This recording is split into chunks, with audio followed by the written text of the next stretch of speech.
Sen...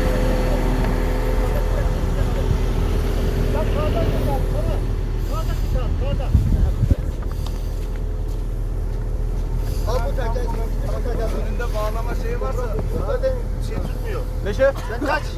Kaçsana ben. Nasıl geçti? Ben oraya geçersem ne yapacağım? Buradan gitsen Tamam.